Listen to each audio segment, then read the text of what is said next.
In the quiet wisdom of the Stoics, every action in life must be guided by reason, virtue, and respect for nature. Marriage is not simply a social arrangement, but a union of souls seeking to live in accordance with higher principles. When two individuals come together on their wedding night, it is not merely for pleasure or tradition, but for a sacred joining of lives. Therefore, even this intimate moment calls for the right rules, rules that honor the dignity of both partners and the seriousness of their commitment. First, approach the night with temperance. Passion, though natural, must be governed by reason. It is not wrong to feel desire, but it becomes harmful when it overwhelms respect and self-control. Just as a Stoic does not gorge on food even when hungry, neither should he or she allow lust to lead to thoughtless or selfish actions. Each partner must seek the good of the other, remembering that true pleasure comes not from the gratification of the body alone, but from the mutual affirmation of trust and virtue. Second, let there be mutual consent and clear intention.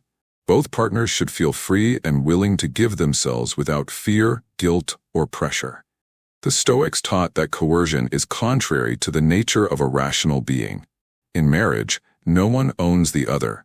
Instead, they walk together as companions on the path of life. If one is hesitant, the other must respond with patience and kindness, recognizing that the health of the union depends more on understanding than on the fulfillment of immediate desires. Third, approach the act as a continuation of your commitment to virtue. Sex on the first night of marriage should not be an indulgence in base pleasure, but a celebration of the bond formed in the light of reason and love. Remember that the body is merely the vessel for the soul. To treat it carelessly is to dishonor the higher purpose of marriage, which is companionship, growth in virtue, and if it comes, the nurturing of new life. Fourth, be mindful of gratitude. Gratitude transforms even the simplest acts into sacred offerings. To touch, to be touched, to share breath and warmth with another person who has pledged their life to you, this is a profound gift. A Stoic does not take gifts lightly, but cherishes them with a heart full of thankfulness. Recognizing their fleeting nature, even in the sweetness of the wedding night, remember that life is fragile and uncertain, and let every caress be an act of mindful appreciation. Finally, hold yourself to the highest standards of kindness and respect. There will be awkwardness and perhaps nervous laughter. Welcome it with gentleness.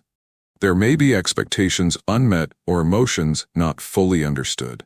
Meet them with patience, for in the practice of small virtues, tenderness, attentiveness, humility, the seeds of a strong and enduring marriage are planted. Thus, even in the most intimate moments, the Stoic lives with purpose and honor. Sex on the first night of marriage is not merely a rite or a pleasure, but a deliberate act of love, respect, and deep commitment to the good of another soul.